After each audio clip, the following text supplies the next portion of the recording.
Let's talk about curriculum-based measurement just for a few minutes, because that's what all these assessments are. Curriculum-based measurement is a kind of curriculum-based assessment. And what they do is they're general outcome measures.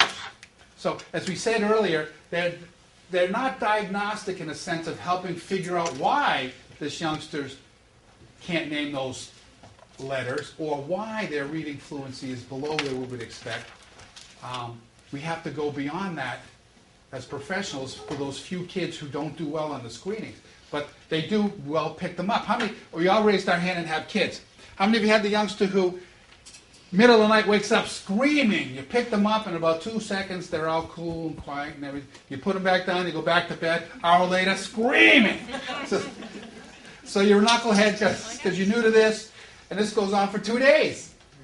So finally, you say, you got this little thermometer with the funny bulb on the end. I don't want to do this, but we better do it. And we take the temperature, and we find out, holy smokes, temperature 103.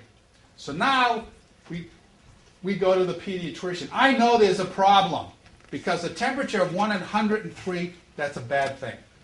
So that's just like failing one of these reading fluency tests. I know there's a problem. It's a bad thing when you tank on one of those tests, but I don't know why. So I go to the pediatrician. Pediatrician takes his little thing out, looks in little Patrick's ears, and I leave a little bottle of pink stuff that Patrick has to take for the next 14 days, and his ear infection is gone. It was the pediatrician, the you folks, who figured out what's the problem. This is the same thing we're talking about here. These measures we're looking at just are general outcome measures that tell us there's a problem, then it takes our skills to figure out what to do. They're typically fluency measured because we know that if you can quickly and accurately perform a skill, then you've mastered that skill. So they tend to have a time component. Typically 1 minute. As we said earlier, the comprehension piece tends to be longer, so we can get a bigger sample of behavior. They're standardized. This is where we run into problems. There are specific directions you have to give. There are specific ways that you score. Some things are errors, some are not. So everyone who uses these needs to be trained to 95% reliability. So these are not informal measures. These are strictly standardized measures. They're as short as possible, so we don't spend our entire time. Do you folks have a lot of assessments that you have to do because the government said so? It's wicked for us. I mean, we have so much that the government tells us we need to do.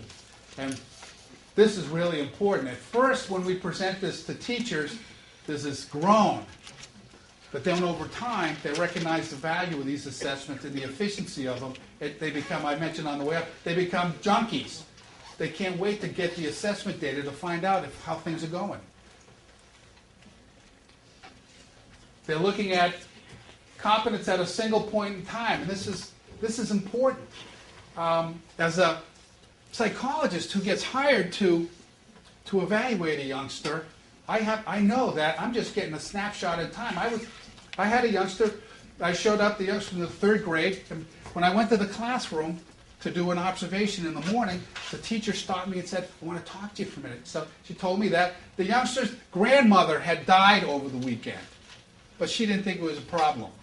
So I said, well, grandmother. So the more we talked about it, it turned out the grandmother had been living in his home for the past 10 years. So it was a family member, not just a grandmother from Arkansas. So I indicated that I really couldn't do my assessments today because of this.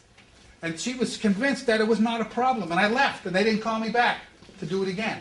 So I don't know who did it, but it wasn't me. But the point being that with these tests, because I have 33 of them, if things go awry, I can say, oh, today is not a good day. Billy didn't get the last bowl of Cocoa Puffs, and now he's not happy this morning. And I can tell right now this isn't the scorer's work. I might keep that score, but I can come back the next day when Billy's in a better place, administer another one, and put that in there. And because they only take a minute, it's not a problem.